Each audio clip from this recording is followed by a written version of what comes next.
Hello, everyone. I'd like to go over quiz 9. Unfortunately, the scores were pretty low. And I think the problem is just people aren't doing, frankly, the homework and not watching the videos. So, somewhat surprisingly, most people did problem 1 very well, and they did it correctly. Not so much for problem 2, which I say surprisingly because to me, problem 1 is a little harder. It's quite a bit, maybe. I mean, it's more hard. It's harder, I think, than problem 2. Okay, so anyway, let me do problem 1 in case you did not get it right. So you pay off a $200,000 loan at a 10% annual interest rate by making interest payments each year and paying off the principal in one lump sum. So let's just figure out what the interest payments are. Well, there's really not a whole hell of a lot to that. It's just 200,000 times your interest rate. So that's 20,000 each year. You make deposits into a sinking fund, earning a rate of 12% at the end of each year in a way such that your total outlay for the first 10 years is X, and X plus 10,000 for the next, that should be a T, for the next 10 years, find X. Right, so let's draw a timeline here, and it's going to be a bit of a challenge to fit, but it's okay. So 1, 2, 9, 10, 11, all the way to 20-year loan. Okay, so let's say your total payment is X, both interest and to the fund. Well, how much money can you put towards the fund? Oh, sorry, this is for the first 10 years. So for the first 10 years, if your total is X, 20,000 of that has to go to pay interest. Well, all you have left in this fund is X minus 20,000.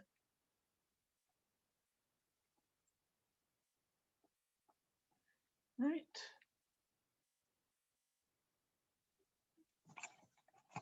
Now for the next 10 years, if the total is X plus 10,000, the total amount, the total payment, right? Well, again, whenever you have a sinking fund, payment is the amount to the sinking fund and your interest payments. So you still have to pay the 20,000 interest payments. So if the total is X plus 10,000, the amount that is left for the sinking fund is X plus 10,000 minus 20,000, which is X minus 10,000. Again, X plus 10,000 minus 20,000 is X plus, X plus 10,000 minus 20,000 is X minus 10,000.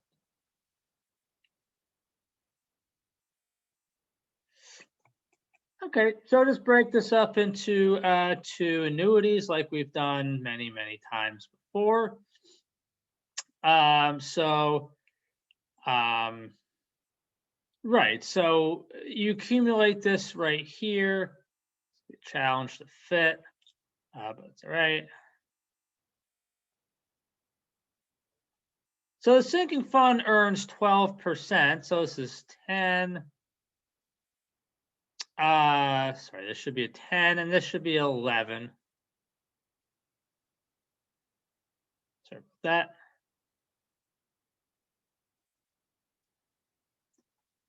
Don't know why I did that, but my apologies. Silly, silly mistake. Anyway, so 0.12. And I'm just draw a small arrow so I can fit this thing. Well, this is going to be X minus 20,000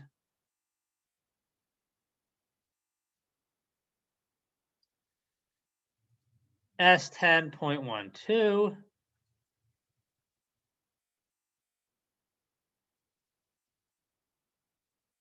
times, well, this accumulates 10 years of interest at 12%. And that's a bit small. Let me make this a bit bigger. That's a 1, or it should be a 1.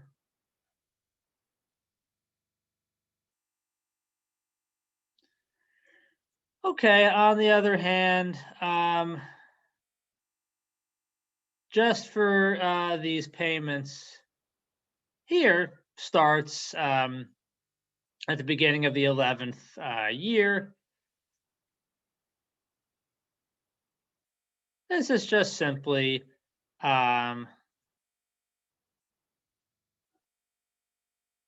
x minus 10,000 S10.12.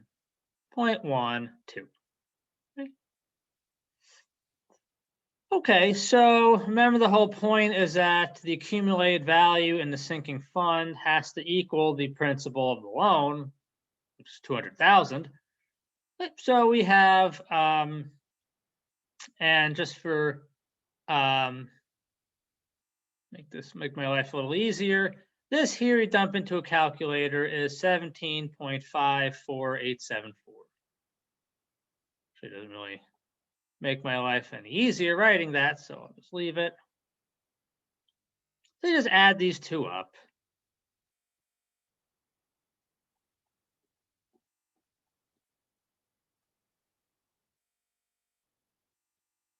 Well, okay, so let me, so multiply these two out, you'll get 54 here.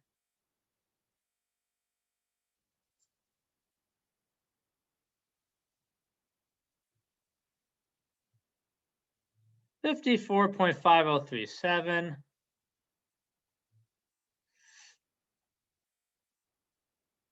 And then just do S10.12. You're just going to get 17.5487 for x minus 10,000. And a few people got to this point, but they didn't solve correctly. I don't think I even took off.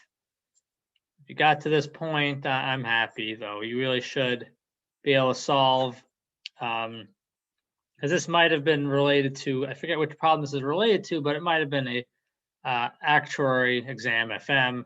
So if you want to get used to solving things quickly. So anyway, this is 20,340 and 21 cents. Okay. Okay, so next is the bond problem. So we have a 15-year bond. Okay. We have face value. Remember, just like the example I did in the video on the basics of bonds, when you have a value for a bond, that's always a face value. Okay. Semi-annual coupons, 5% coupon rate, 7% yield rate. So you divide everything by 2 for the rates. So to get the 6-month actual yield rate is 0.035. The actual coupon rate is 0.025, 0.05 over 2. N is 30, 15 times 2. Okay. So F face value is 2,500. So easiest thing to do is just use Maycham's formula. Why not? So remember in Maycham's formula, maybe I'll do that over here.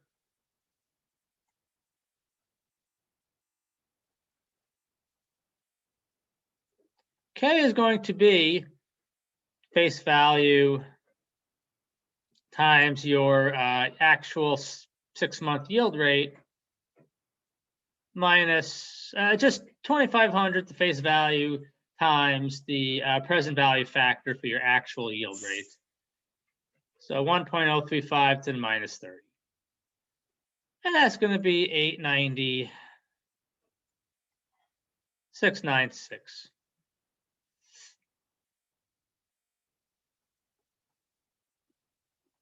So the bond price, what Don actually paid for, is going to be K plus R over J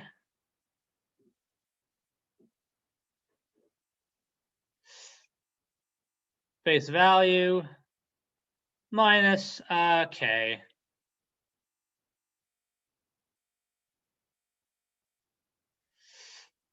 And so it's going to be 2040.1989.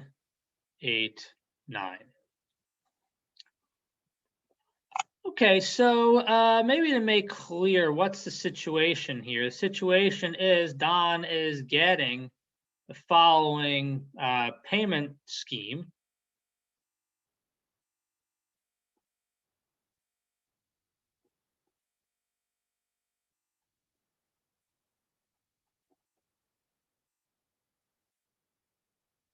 Well, he's getting the coupons here. So what are the coupons? Remember, that's colloquial for the amount he's getting from the bond every 6 months. You literally don't get coupons, though you used to. Well, it's 62.50. It's just your face value times your actual 6-month bond rate.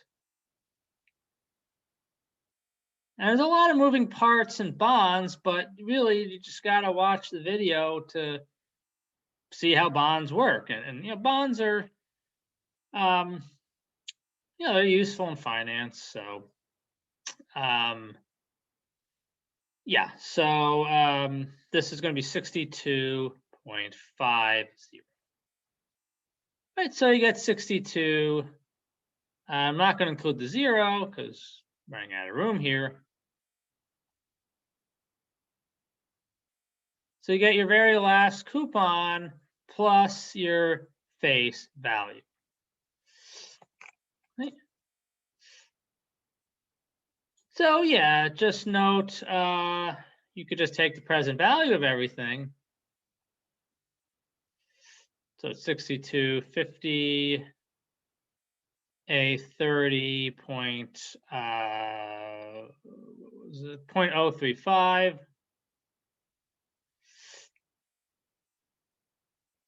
2,500, 1.035 to the minus 30. Just take the present value of the payments, coupon payments, and your face value. And you'll get the same answer if you want to do it this way. 2040 and 20 cents. 1989, sorry.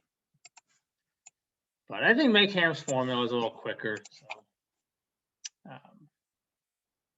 it's pretty easy to remember.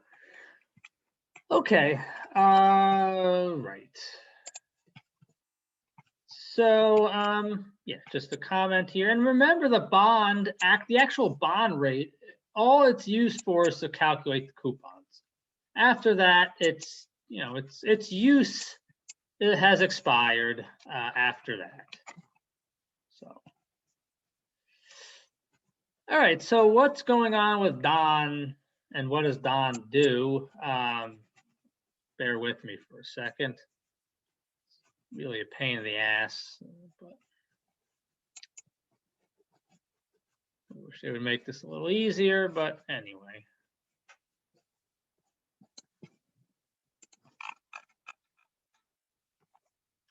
Well, immediately after receiving his coupon, he invests his coupons into an account earning I2. We don't know what it is,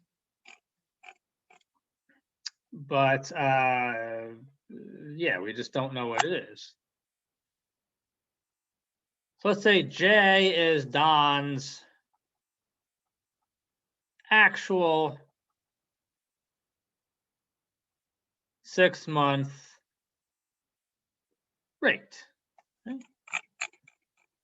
So Don wants, and it's an outrageous, that Don wants this, but he does. He's a greedy little whatever. Don wants 8% semi-annual interest rate. So that's an actual effective 8-month rate. Okay, so so that means Don pays for this bond 20401989.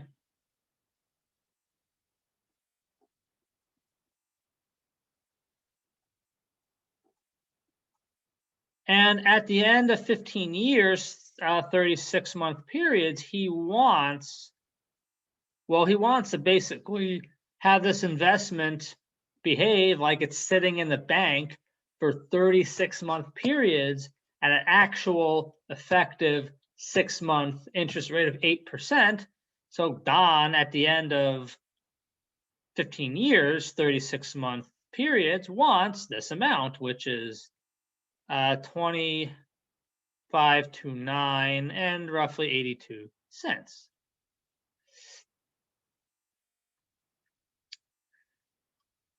Okay, should I put this here? Let's see if I can move this.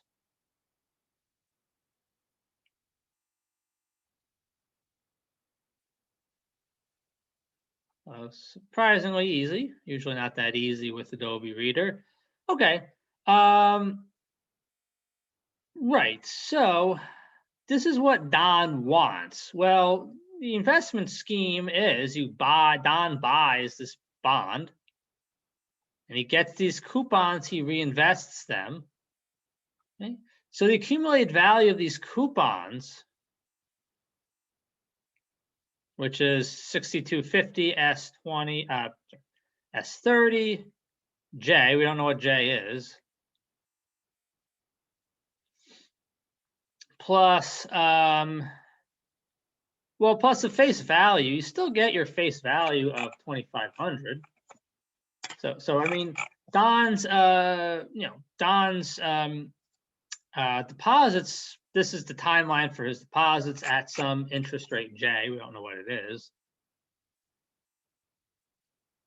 All right, so just solve for J using your financial calculator. We've done this many times before.